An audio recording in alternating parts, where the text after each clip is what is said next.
Deputado Sóstenes, vou começar com o senhor, porque eu me lembro da entrevista que o senhor deu aqui faz umas 2 semanas, dizendo que essa proposta seria pautada, o senhor estava certo, e eu queria entender um pouco do que se trata esse pacote, porque nós não conhecemos o texto. Então, o que vai ser pautado hoje? O que o senhor pode dizer para a gente, por favor?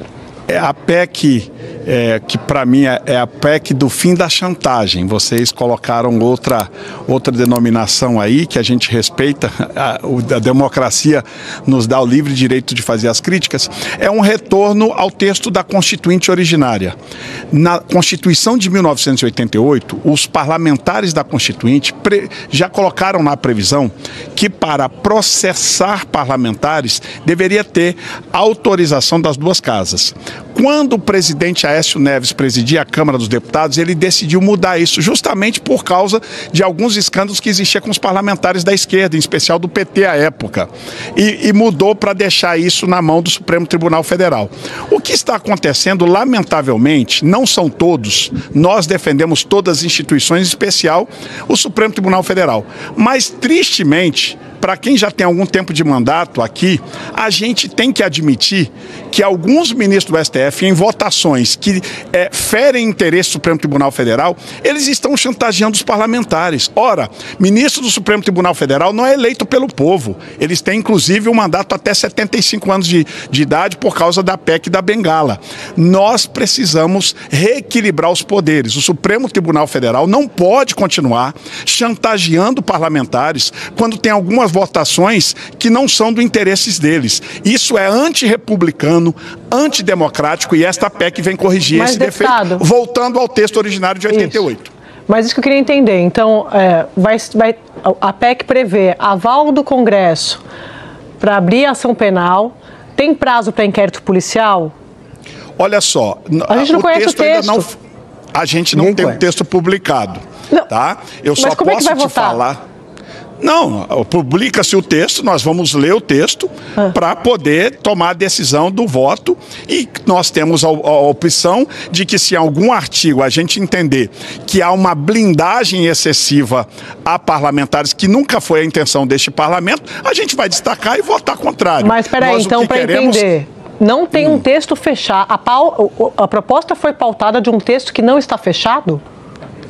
Isso é uma prática comum na casa. Mas nós não vamos conhecer o texto antes de ser votado, ou vamos conhecer? Não, lógico que é impossível votar um texto sem conhecimento prévio. Eu tô achando isso esquisito.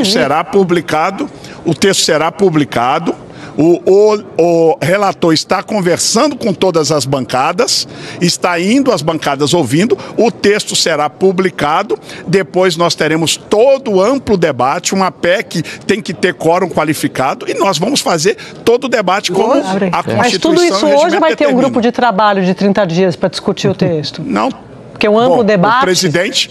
O presidente pautou para hoje, até porque essas questões de prerrogativa a gente discute no Congresso há muito tempo. Mas sem saber o texto, pode ser que esse texto que não conhecemos vá à votação hoje. Seja fechado, são 2 horas, 14 horas. Se ele for fechado umas 15, pode ser votado ainda hoje? Poderá ser votado ainda hoje, é o que está na pauta.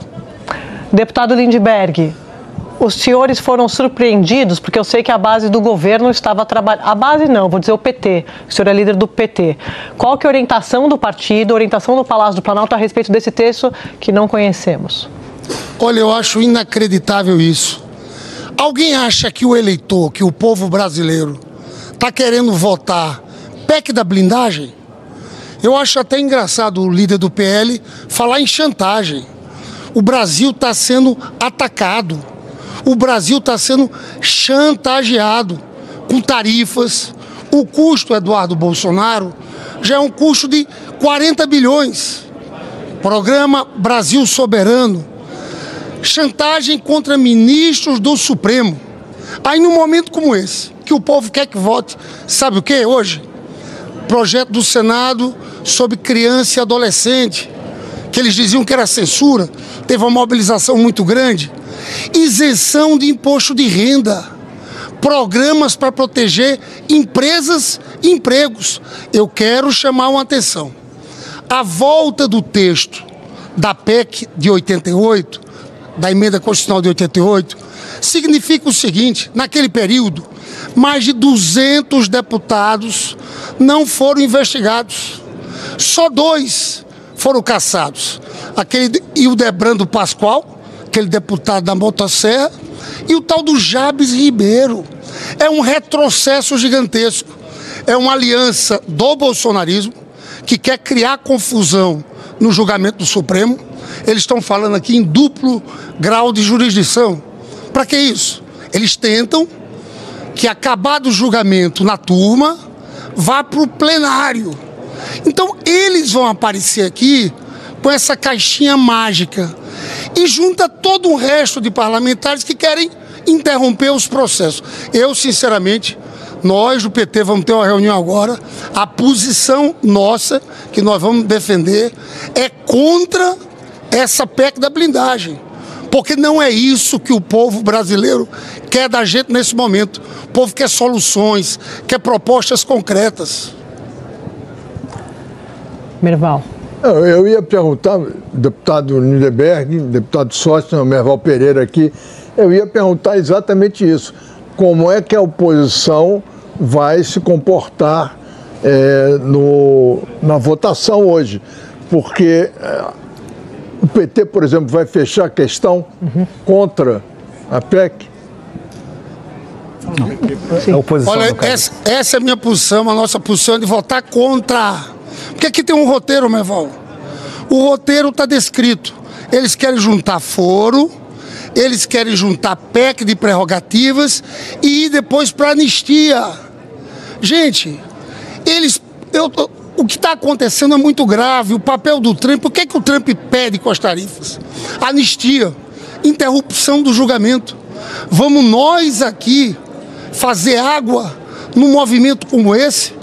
Então, a nossa posição é contrária. Eu quero até dizer que eu estava assistindo a Globo News, Andréa, vi você falando da declaração do ministro Barroso. Agora é inconstitucional. Depois, a questão da anistia pode ser uma decisão política. Não. Há uma decisão do Supremo Tribunal Federal, naquele caso do deputado Daniel Silveira, que o Bolsonaro tentou indultar. O que é que disse o Supremo? E tem um voto do ministro Fux. Crime contra o Estado democrata e direito é impassível de anistia. Trata-se de uma cláusula pétrea. Então a nossa posição hoje aqui pode estar certo. É uma posição firme contra esse combo. Parece que o Congresso está votando contra o povo. Essa é a sensação que a gente tem aqui hoje. E a oposição, líder? Não sei, o Merval é a mesma pergunta, porque ele perguntou do PT. Aqui que eu vou aproveitar e já encaixar com base na resposta do deputado Lindenberg. Sobre a anistia, deputado, porque o senhor já veio aqui algumas vezes falar, também defender a anistia para os golpistas do 8 de janeiro. Esse é o primeiro passo para se chegar na anistia? A PEC das prerrogativas? Não. Eu entendo que a PEC das prerrogativas tira da coleira muitos dos parlamentares que, lamentavelmente, hoje se sentem chantageados por alguns ministros do STF. Então, este é um ato importante de proteção ao parlamento. Afinal de contas, nós parlamentares, a cada 4 anos, nos submetemos ao escrutínio secreto, o voto da população. Este poder precisa ser preservado como um ente importante da democracia. Nós não podemos continuar vendo esse desequilíbrio de poder e achar que isso é normal. Isso não é normal.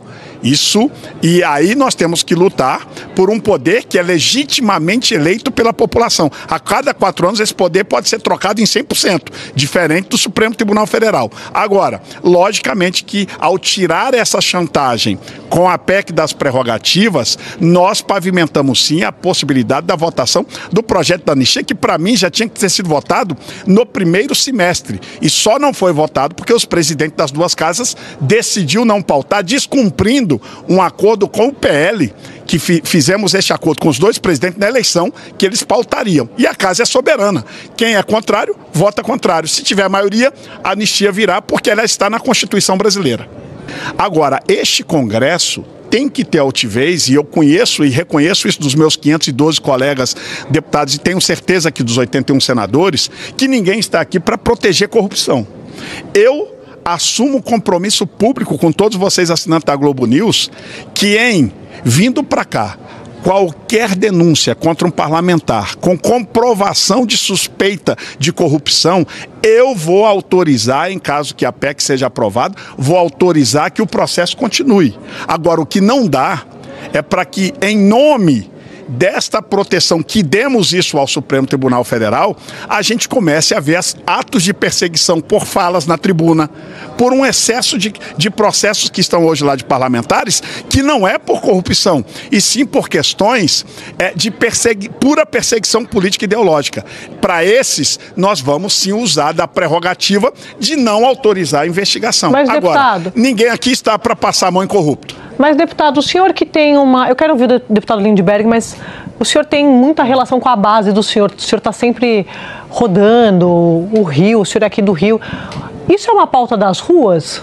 O senhor ouve isso, essa demanda? Nossa, a gente quer votar a PEC das prerrogativas, a gente precisa blindar os parlamentares. O senhor ouve isso do eleitor? E o deputado Lindbergh também, eu queria ouvir essa resposta dele. Quero saber... Vamos lá. Essa é uma PEC das prerrogativas do parlamento. Lógico que esse não é um assunto familiar ao eleitor. Quando se votou a mudança da Constituição, da originária de 88, não era uma pauta do eleitor, era uma pauta necessária. Representando a sociedade, uma parcela da sociedade. Como não é do conhecimento do eleitor, então por que vai votar? Porque a adultização é uma pauta do eleitor. Dando um exemplo recente. Nós já votamos a semana passada a adultização e votamos a favor. Mas não é tomar lá da cá, vota a adultização, então tá, beleza, vamos votar a prerrogativa?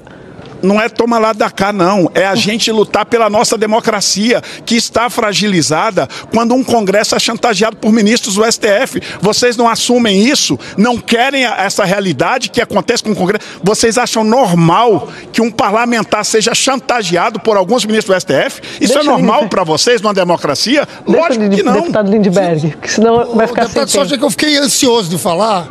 Quem está chantageando o Brasil são vocês. Quem está chantageando o ministro Alexandre de Moraes são vocês, articulando fora sanções econômicas contra autoridades brasileiras. Aí eles falam essa história. O Brasil vive uma ditadura para eles. Eles que sempre defenderam a ditadura. E no caso da invasão da mesa? Bolsonaro defendia a tortura. Aí está Eduardo Bolsonaro lá fora dizendo isso. Agora vocês invadiram a mesa aqui. Aquela invasão da mesa foi o 8 de janeiro dos engravatados. Até agora não teve punição. Que história é essa de chantagem? Vocês que estão querendo interferir num julgamento isento, que vai ficar demonstrado, Sóstenes. Uma trama para assassinar Alexandre de Moraes, para assassinar Lula. Vai vir tudo à tona. Eu quero chamar a atenção. Vocês estão indo para uma situação de muito isolamento. 69% dos brasileiros, na Genial Quest, disseram que Eduardo Bolsonaro só pensa em livrar o pai dele. Nós estamos vivendo essa semana desse jeito. Infelizmente, o parlamento tem que estar votando projetos que têm a ver com a vida do povo e está caindo nessa trama. Numa aliança que junta bolsonaristas que querem atrapalhar o Supremo e gente que quer parar todo tipo de investigação aqui. Lindbergh, o que o presidente da Câmara, Hugo Mota, justificou para o senhor, os senhores da base, para pautar essa proposta? Olha, eu acho que tem uma pressão muito grande aqui. Eu conversei há uns 15 dias com o presidente Hugo Mota e eu dei um conselho a ele. Vai na defesa da Constituição. Vai na defesa do Estado Democrático de Direito. Com essa turma não tem jeito. Eles vão escalar sempre. Olha, depredaram a Polícia Federal quando Lula foi diplomado. Teve o 8 de janeiro. Teve o atentado à bomba lá em Brasília. Tem Eduardo Bolsonaro fazendo toda essa articulação. Então, acho que o caminho para o presidente era para ser esse. Essa semana parece uma rendição a uma pauta horrorosa, antipovo. Vai ficar parecendo que é um Congresso contra o povo. Congresso contra o povo. Nós queremos que tenha um julgamento tranquilo, queremos votar imposto de renda, mais especialistas, projeto de crianças e adolescentes, e aqui só se pensa em salvar a pele. Dá um jeitinho para livrar a cara do Bolsonaro. Paciência. Eu acho que hoje nós estamos cometendo um erro gigantesco. Deputados, muito obrigada mais uma vez pela presença aqui no Estúdio I. Muito bom poder fazer esse debate com os senhores. A gente está aguardando o texto. O deputado Sóstenes disse que teremos acesso ao texto antes de votar. Então, a gente está aguardando para saber do que se trata exatamente esse pacote.